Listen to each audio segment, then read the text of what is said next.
And now you come in as a mediator, and if for whatever reason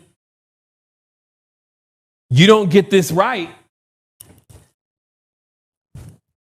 then it's like the vehicle that you need to continue to make your travels, to continue your exploration, because that's happening right now anyway. You're on your travels, you're in your exploration.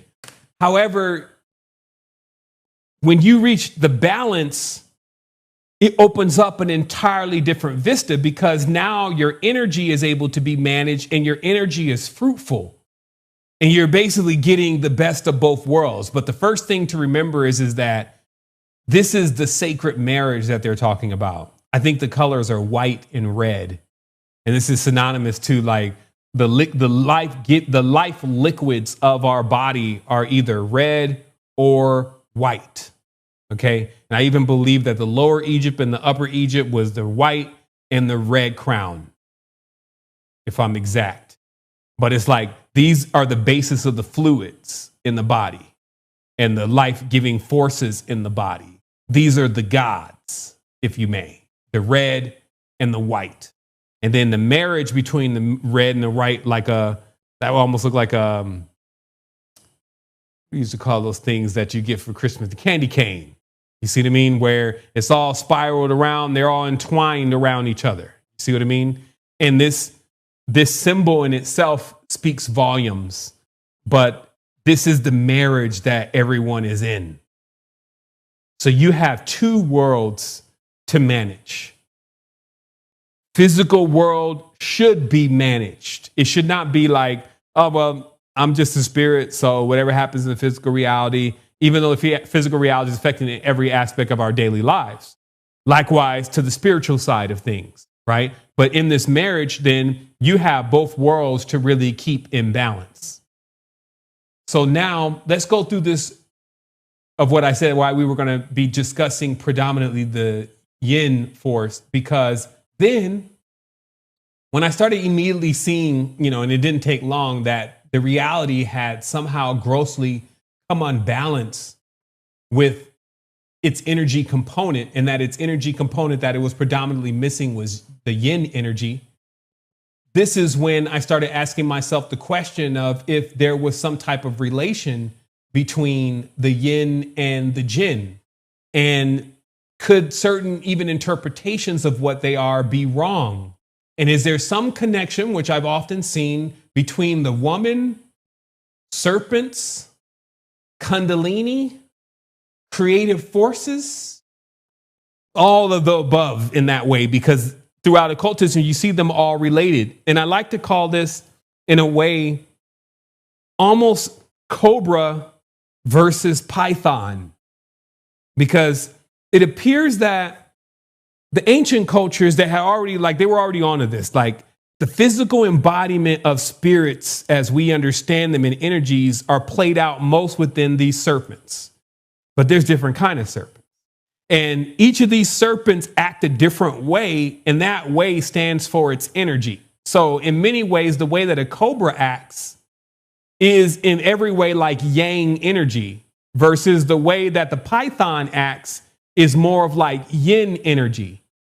And never, though, did you see later on that there were forces that didn't have a blend of these energies. Because logically, the masculine cobra would mate with the feminine boa constrictor, if you may, and produce an offspring that would be a blend between the two.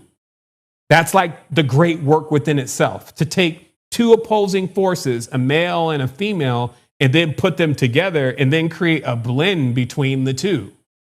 So this could make, at times, things, again, a bit more jarring for us in our understanding of stuff, because we're always trying to separate things back into their core principles, when that's good for actual analysis, right? And an instructional experiment.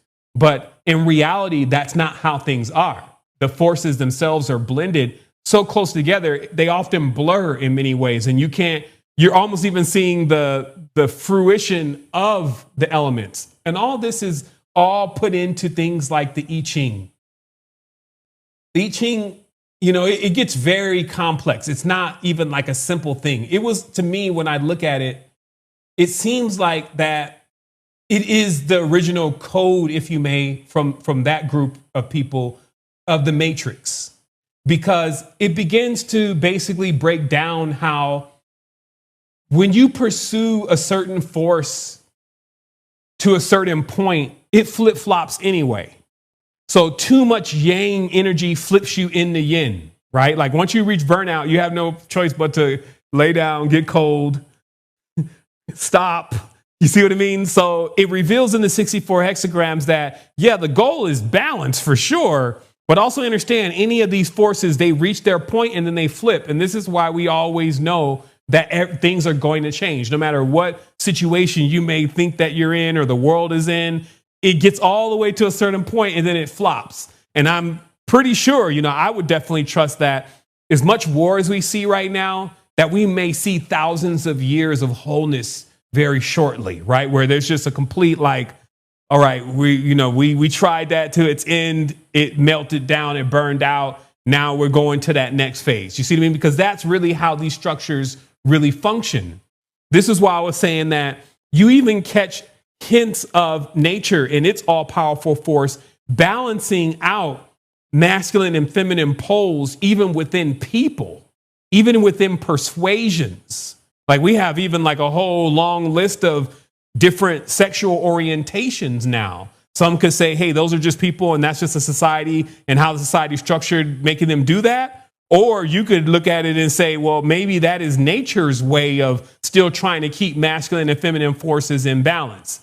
I mean, I know a lot of women who actually really want to be men. They want to be yang, if you may. Let's just put it like that. There's a lot of yang stuff that they want. And then they're completely tired of the yin. We burnt them out on the yin stuff in that way. Like I guess we would say we froze them out on the yin as a reality, right? So there's so many forces that want the yang. And that's why I'm saying that in a reality where even the yin doesn't want to be yang, doesn't want to be yin anymore, we get to those big points where it's like, yo, this whole thing is on fire, right? The world is hotter and all this kind of stuff. All that is connected. Even the places that are dry, they start becoming the most popular. You see the richest place is a desert. You see what I mean? So all that, it permeates the consciousness because it is all the consciousness. But then there's a point where it flips.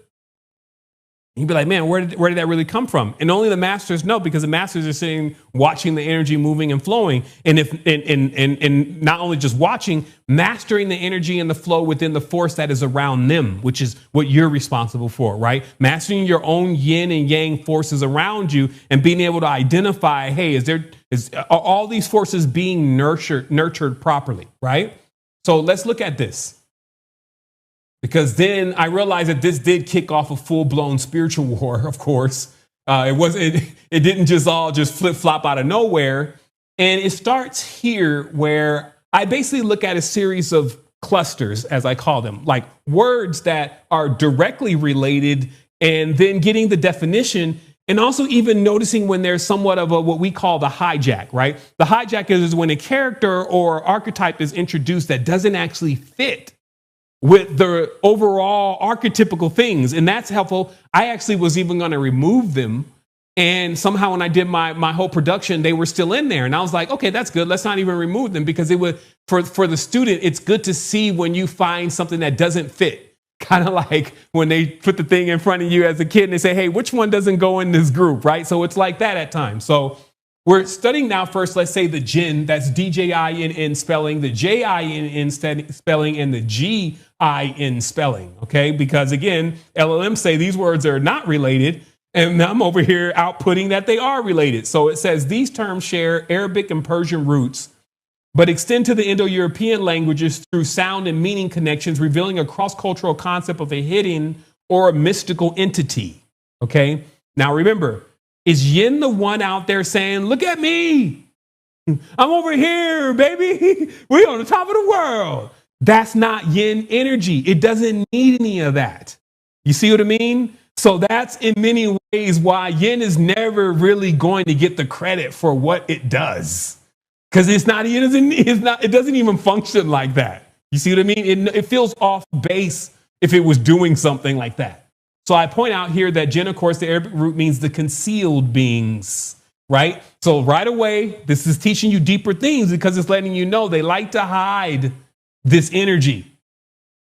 Even across cultures, that's why they veil the woman. It's symbolic that, don't let them know where the yin is.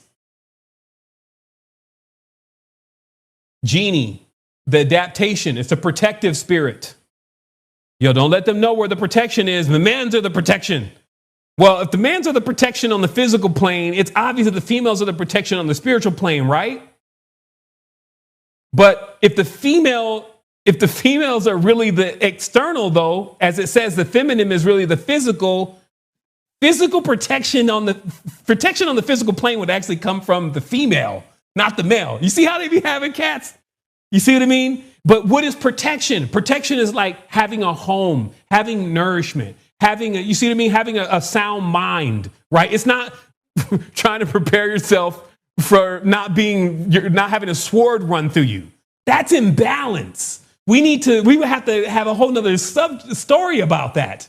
You see what I mean? So this is what I'm saying. When you set your consciousness into the proper place, it then begins to redefine, well, what is protection? Just like we can redefine what is abundance. People think, hey, abundance is all money. You put your consciousness into the right place. It's like, no, it's these crops. It's these children. You see what I mean? Money just came later on. There wasn't even no such thing as money. We're talking about the core principles here, not what came later on. So the magical, the mighty, gold, metal, okay? Phonetic link to spirit. So right away, we're saying there's almost no abundance that really comes if your yin is not in place. Contrary to, they'd be like, well, yang is the one making all the money. No, only the yangs that know these principles and know how to gather the yin energy. Now, let me show you something before we go on. This is the symbol of the yin. We could say the Yin clan, if you may. Let me just put this up. As in yin for yoni, okay?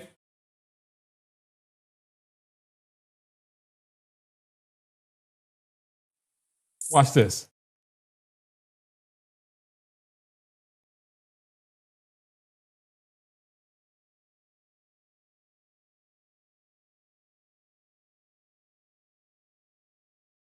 On the top left is the symbol of the Illuminati. Okay? So they're kind of saying a lot of things when they put them up right? Because the other one is going down. It actually looks more like the vulva is. This one is like adapting a fertility symbol, but turning it into an opposite direction. But still saying, though, there's an awareness of where the power comes from is what I'm getting at here, is that without no yin, there can be no ultimate control and any of that kind of stuff. You see what I mean? And this is why, again, that feminine force within self, the females also, they are the ones to remain protected because they're the ones also that would be, in many ways, the feminine force in yourself, the feminine force in reality, the yin force overall is the force that is looking to be extracted, stole, hoodwinked, scammed, this kind of thing. You see what I mean? Because that's the one that has the real value. And then they put everybody on, oh no, it's the yang. Yang is where all the value is. And they ignore the yin. And then they take all the yin. You see what I mean? So they control all of in many ways, they control a lot of what is perceived to be the feminine force. Now, here's some things that even the women need to know. You can see in occultism where you have this nurturing feminine serpent, but you also have this domineering female bird also that doesn't play well with the nurturing feminine snake. You see what I mean? And I'll show you this, especially from some of the symbolism here, but it's just an awareness that we're not necessarily still talking about males and females just in the strictest tense, because you will get females, if you may, actually warring against the boa nurturing feminine energy. Okay, you see where I'm coming from?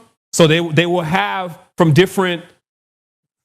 Let's just leave it there. I just wanted it's something that you have to recognize, because then you don't just start categorizing everything like this one's good, this one's bad. Okay, because this is genetic, so it's going to take beyond the good and bad to understand where this knowledge is. Okay, so then we have another word, and all these words were words that I listed. There was a couple of them that I had pulled, like, hey, did I miss anything? But my original set, which was like 8 words in this category, the other one was Djinn. Now, there's also Djinn, G-E-N here, which also is synonymous to kin.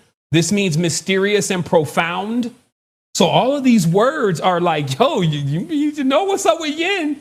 We got protecting, magics, mighty, gold, profound, mysterious. Man, just open up the door. Let me see what we're talking about. I mean, why all the suspense? So then we have Djinn, which of course is in Hindu also as a term of endearment. It means soul, life. Okay. And then we have Djinn, which is the ancient Palmyrene protective spirits, right? So that's a cluster of words that share the commonality. Then here, I use this picture because, again, there's a serpent just wrapped around the top here like, hey, no face. It's the serpent, because they're trying to make sure that you understand that the goddess or the woman or the feminine is embodying this principle of the serpent. So while you have these dragons now and these even dragon king males, the concept itself is predominantly feminine. And in society, like in the Depth Lexicon, which, by the way, got complete, in the Depth Lexicon, it lists about the SST reptilian queens and how they were the ones running the empire because it's a matriarch.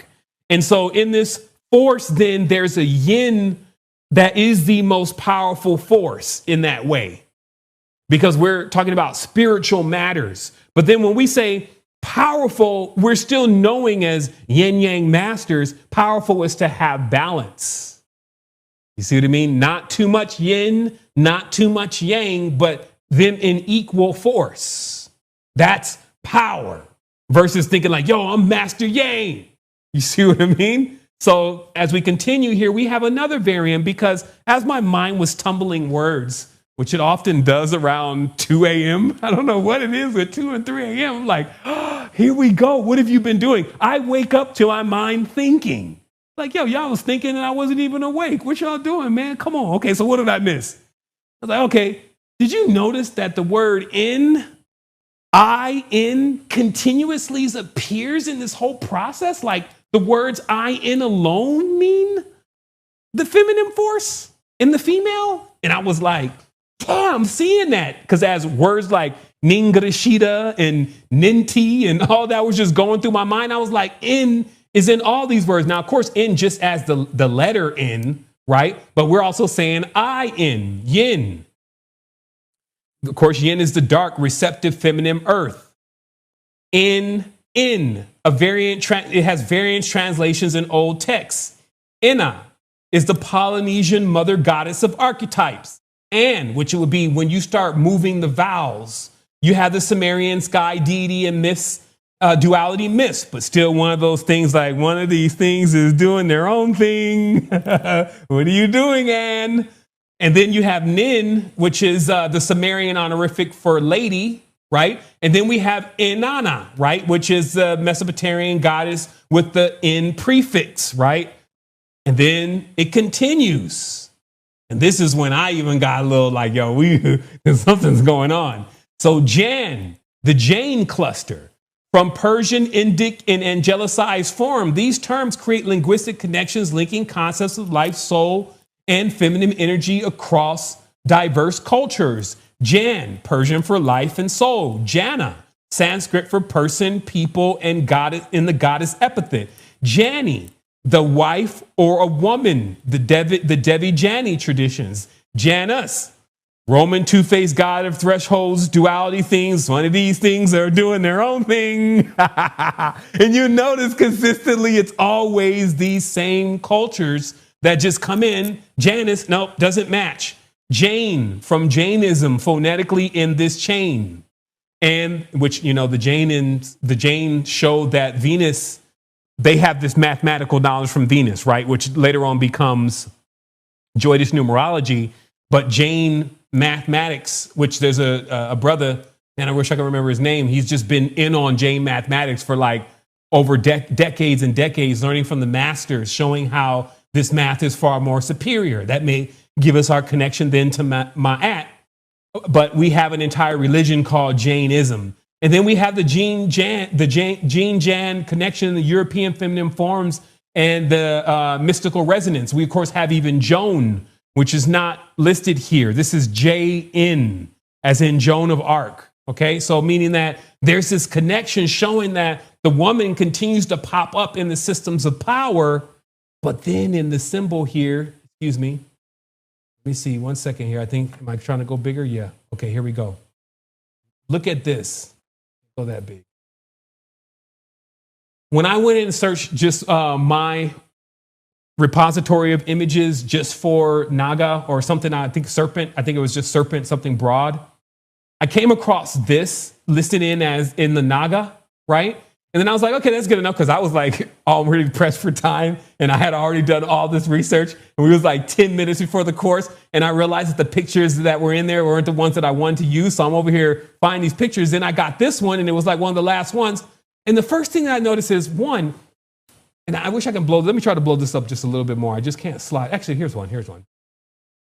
First thing I noticed was how much Sumerian looks like Chinese at a glance. Like, it just has that Chinese feel. Like if you was just finding, you see this down here, this is supposed to be Sumerian,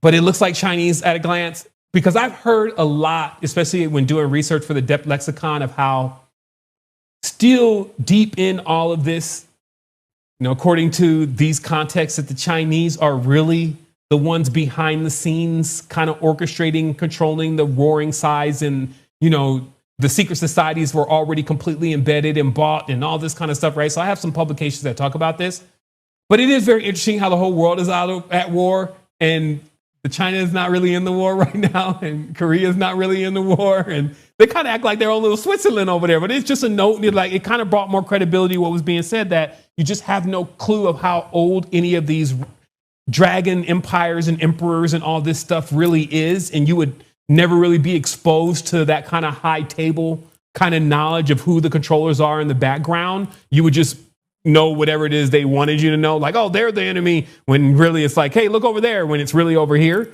But check this out. Remember how I was saying the masculine energy, especially when it's distorted, always has the swords? And I learned this also because of when decrypting some of the Aleppo symbolism, they show the Shriners with the big sword, like the Arab sword. But in one, they show it over the top of the Sphinx's head, basically, and the Sphinx has breasts like a woman. But it's just, if there's one symbol that doesn't have that and there's another one that does, and the one that doesn't have it is much more older, from the original Aleppo Empire. And the reason why the change happened real quick is just to show the subjugation over the divine feminine. But for somebody that is uninitiated, when they look at the symbol, they couldn't tell the difference between the two. I immediately saw this when I looked at this, because I was like, look, they have the feminine force, or the yin, really in between these swords. Because what I was already peeping out with the distorted yang-based reality is that they basically subjugate the women. They have to basically control the fertility and the energy of the yin force. You see what I mean? But it's done in a masculine, dominant way. But remember, all this, you know, I won't say started, but was very prominent in the Islamic times. You see what I mean? So this is not something just exclusive to the new theism. In fact, the new theism is actually more pro-feminine in that way, right? Versus there was a time where it was like, women are getting covered up, they have no rights, they're sold like money, blah, blah, blah. And so you could see in this symbolism that this form, which is more of like a leopard, you see what I mean? It's more like a spotted leopard kind of lion, but it's wearing a crown. So it shows you, hey, this is like a king. And then this king, this beast, and look at the legs. The legs is to dominate, like, hey, I'm not a serpent, I'm a bird. And then the leopard body, the wings like a seraph, and then the lion face, and then the crown. So there's nothing that is really serpentine. And then they hold the swords, and then they got the divine feminine, if you may, just there, kind of like trapped, if you may, or under pressure or controlled, if that makes sense, right? Now, I, again, don't want to make one of these good or evil. Like, I believe for sure I would have to sit in on some really long meditations to know more of the history between these two forces, right? Because in many ways, these two forces are a check and balance with each other. So I'll leave you that route. But you can tell that the art of practicing balance is not something that has been commonplace in these times. And so I believe that these kind of symbols really stand for that subjugation of this force and controlling of this force, even by the sword, if you may. We go further.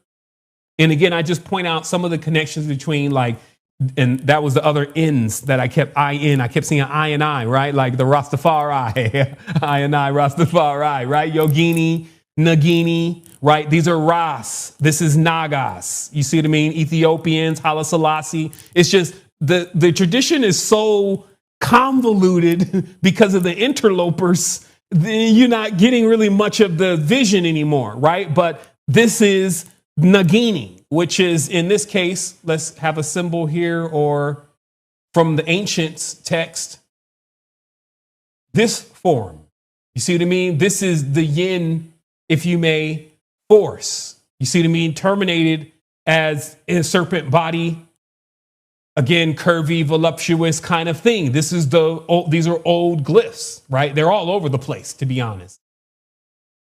She's about a size 2, though. No, I'm joking. So Yogini, Nagini, this is the female adept in the tantric yoga with occult powers. All right, stand back. Yogini. Nagini, this is the female Naga serpent deity in Sanskrit. The Naga is the serpent deity in the Hindu Buddhism theology, the Nagin, which is, that's again, literally adding the I-N to the name feminizes it. This is the modern Hindi and Urdu for female snake. Ananta, infinite serpent in Hindu cosmology. Apophis, Egyptian chaos serpent. One of these things are doing their own thing. We got the python in Greek, earth dragon of Delphi, and then the seraph, fiery serpent, Hebrew seraph. One of these things are doing their own thing. So you see how it always comes out. If you know the truth, it's like, well, but the symbol is more of like cold and water. Why are we naming it fire? Inversion. Secret societies that overthrew when the Kola kings overthrew the mothers. You see what I mean? So in the root, this is the final slide. In the root, hidden feminine inner. Okay, because when you think of the word in, it's telling you inside. Right? Innerstanding. The in root appears across Indo-European, Afro-Asiatic, and Sino-Tibetan languages as a marker for concepts of inside, hidden. The feminine, revealing deep cultural, cross-cultural linguistic connections. In, Latin word, inward. Innate, born within. Inin, meaning to be hidden. Amun inin. Inu, Japanese dog with shape-shifting roles. Inga, Norse feminine name for fertility goddess language. Indra, Vedic storm god with serpent-slaying links. One of these things are... Inti, Incan sun god, opposing the serpent earth goddess. One of these things. Because, again, Ninti is the core root to that linguistic system. So, through this etymological decoding, I was literally, without a doubt, able to see what was happening with the forces, even internally inside with myself, my creative yang, the condition of my yin, you know, all of what's happening around me, how I feel about the future, what's going to happen, how can I make it happen? All those things were being addressed, from just ironing out and making sure that this was very clear. Like, hey, why don't you get just super clear on this? Sometimes I even was confusing yin and yang when I would talk about, hey, the yin or maybe the yang. Like, hey, that's like core principles. If you slip it on that a little bit, you may need to go and brush up on those things, right?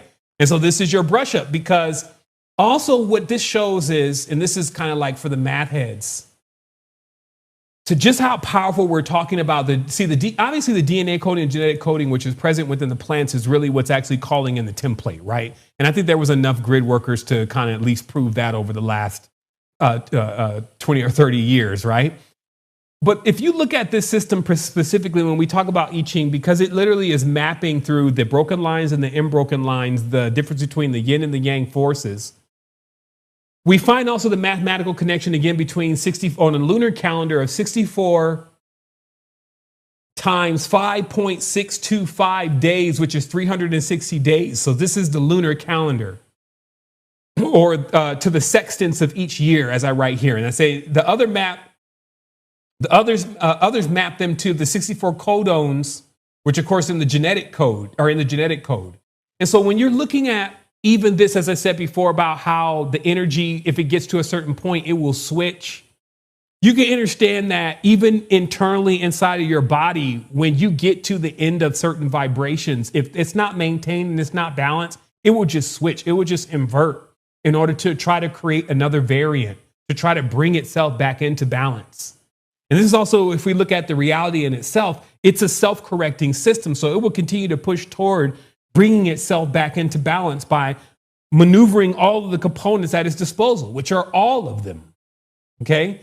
And so again, in a reality or a matrix, if you may, that begins to teach so much of negative, distorted yang energy and hides yin energy altogether, it would be no wonder why many have such a tough time manifesting in that kind of field.